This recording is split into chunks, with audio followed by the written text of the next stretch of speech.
ఒళ్ళు నొప్పి, జలుబు, తలనొప్పి ఏమున్నా తక్షణ ఉపశమనం. శాస్త్రి వామ్ మీ కుటుంబ ఆరోగ్య రక్షణ. పెన్షన్ భర్త చనిపోతే భార్యకు గతంలో 6 ఏళ్ల నుంచి ఒక్క కొత్త పెన్షన్ ఇవ్వలే. సో మేము ఈరోజు మాట ఇస్తున్నాము. విడో పెన్షన్లని కూడా వివరాలన్నీ కూడా అధికారులు రాసుకున్నారు. తొందరలోనే అది కూడా ఆ విడో పెన్షన్లని కొత్త పెన్షన్లు కూడా ఇవ్వబోతా ఉన్నామని చెప్పేసి మీకు ఈ సందర్భంగా మాట ఇస్తాము.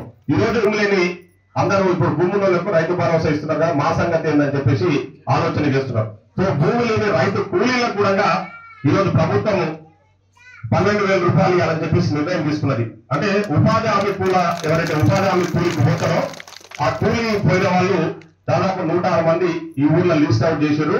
వాళ్లకు రేపు 26వ తారీఖు నుంచి ఆ ఆత్మీయ భరోసా, ఇందిరమ్మ ఆత్మీయ భరోసా పేరు మీద వాళ్ళ అకౌంట్లలో అంటే వాళ్ళకు సంవత్సరానికి 12,000 రూపాయలు ప్రభుత్వం జమ చేయబోతా ఉందని కూడా భూమి లేని వాళ్ళకు, ఎందుకంటే రైతు భరోసా భూమి వాళ్ళకి వస్తుంది, భూమి లేని వాళ్ళకి వస్తలేదు. కాబట్టి ఈరోజు రైతు అంటే ఇందిరమ్మ ఆత్మీయ భరోసా పేరు మీద భూమి లేని కూలీలు ఎవరైతే ఉన్నారో ఈ ఉపాధి హామీ కూలీకి పోతా వాళ్ళకు ఉపాధి హామీ కూలీ చేసుకునే వాళ్ళకు జాబ్ కార్డు ఉంటుంది. ఆ జాబ్ కార్డు ఉన్నది భూమి లేని వాళ్ళకే 12,000 రూపాయలు మీ అకౌంట్లలో రేపు 26వ తారీఖు నుంచి అధికారుల దగ్గర మీ జాబ్ కార్డుకు సంబంధించిన వివరాలు ఉన్నాయి.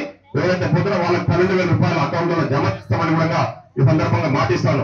ఈ రోజు మనం అధికారంలోకి వచ్చి భూమి లేని వాళ్ళ గురించే తెలియదు పొరపాటు చెప్తున్నది వాళ్ళకే. ఈ రోజు మేము ఆ రోజు మాట ఇచ్చినాం, తప్పకుండా ప్రభుత్వం ఏదైతే ఎన్నికల ఇచ్చినాం హామీలన్నీ కూడా నెరవేరుస్తామని మాట ఇచ్చి ఈరోజు ఒక్కొక్కటిగా అన్ని నెరవేర్చుకుంటూ పోతున్నాం. ఈరోజు ముఖ్యంగా మీకు ఒక విషయం తెలవాలి తల్లి, మనము 2023 అందరూ ఓటేసి 2023 డిసెంబర్లో ఈ ప్రభుత్వాన్ని అధికారంలోకి తీసుకొచ్చాం. అంటే సంవత్సర క్రితం మనం ఒక సంవత్సరం పూర్తయింది మనం అధికారంలోకి వచ్చి.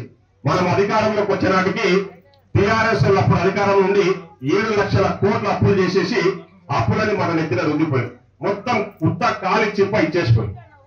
ఈరోజు మన పాలమూరు బిడ్డ ముఖ్యమంత్రిగా ఉన్నాడు రేవంత్ రెడ్డి గారు. మన పాలమూరు బిడ్డ ముఖ్యమంత్రిగా ఉంది, కష్టపడుతూ మళ్ళా ఆర్థిక వ్యవస్థ అంటే చక్క పెడుతూ రూపాయి కూడబెట్టి మళ్ళా మనం ఇచ్చిన హామీలను కూడా నెరవేరుస్తూ వాళ్ళు చేసిన అప్పులకు కూడా 1,000 కోట్ల రూపాయలు మిత్రులు కట్టాల్సిన పరిస్థితి ఏర్పడారు. అడ్డగోలు అప్పులు చేశారు. మరి అప్పులు చేసే వారికన్నా బాగు చేసినా. మరిన్ని వీడియోస్ కోసం ఛానల్ ని సబ్స్క్రైబ్ చేయండి. లేటెస్ట్ అప్డేట్స్ కోసం వాట్సాప్ ఛానల్ ని ఫాలో అవ్వండి. ఆ లింక్ డిస్క్రిప్షన్ లో ఉంది.